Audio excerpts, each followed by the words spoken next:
नमस्कार भक्त मंडली, आप सभी को भक्ति कैवल्य चैनल में स्वागत है।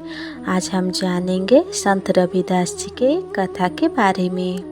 एक बार संत रविदास जी जूते बनाने में तल्लीन थे। उसी वक्त उनके पास एक ब्राह्मण आया और कहने लगा, मेरी जूते टूट गई है, इसे थोड़ी ठीक कर दो। संत रविदास जी उनके जूते ठीक करने लगे और रविदास जी ब्राह्मण से पूछे कि आप कहाँ जा रही हो। ब्राह्मण ने बोले, मैं गंगा स्नान के लिए जा रहा हूँ।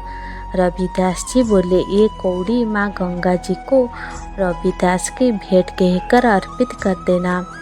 इसके बाद ब्राह्मण जूते लेकर चला गया और ब्राह्मण ने गंगा स्नान कर ली। फिर गंगा के तट पर खड़ी होकर माँ गंगा से बोली, माँ गंगे, रविदास की ये भेंट स्वीकार करो।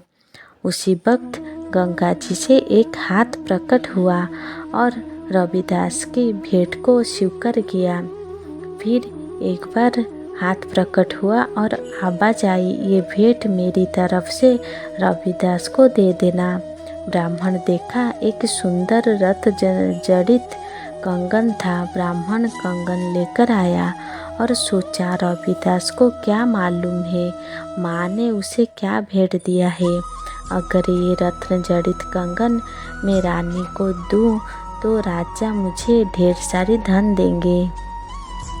वो जाकर रानी को कंगन दे आया।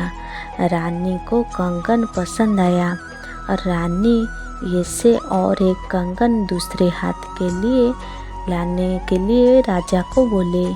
राजा ने ब्राह्मण से कहा। ब्राह्मण बोला, आप राज जौहरी से कहकर दूसरा कंगन बनवा ले। तभी राज जौहरी ने बताया, ये रत्न जड़ित कंगन बहुत कीमती है। ये रत्न मेरे पास या राजकोष में नहीं है। राजा को क्रोध आया। राजा ने ब्राह्मण से कहा, यदि तुम दूसरा कंगन ना लाए तो तुम्हें मृत्युदंड दिया जाएगा। ब्राह्मण रोने लगा और सारी सच्चाई बताया।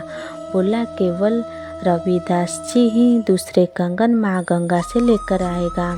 राजा इस बात पर विश्वास नहीं किए और वो ब्राह्मण के साथ रविदास जी के पास पहुँचे। ब्राह्मण रविदास जी के पैर पकड़कर जीवन की भिक्षा मांगी। रविदास जी राजा को ब्राह्मण के जीवन को दान देने की बात कही। राजा दूसरे कंगन की बात कही। रविदास जी वहाँ पड़ी एक कठौती से जल लाए और माँ गंगा को प्रार्थना की। तभी कठौती में दूसरा कंगन प्रकट हुआ।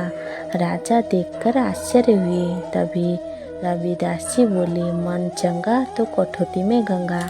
आप सभी को ये भाव पसंद आए तो संत भगवान की जय जरूर बोलिए। Thanks for watching.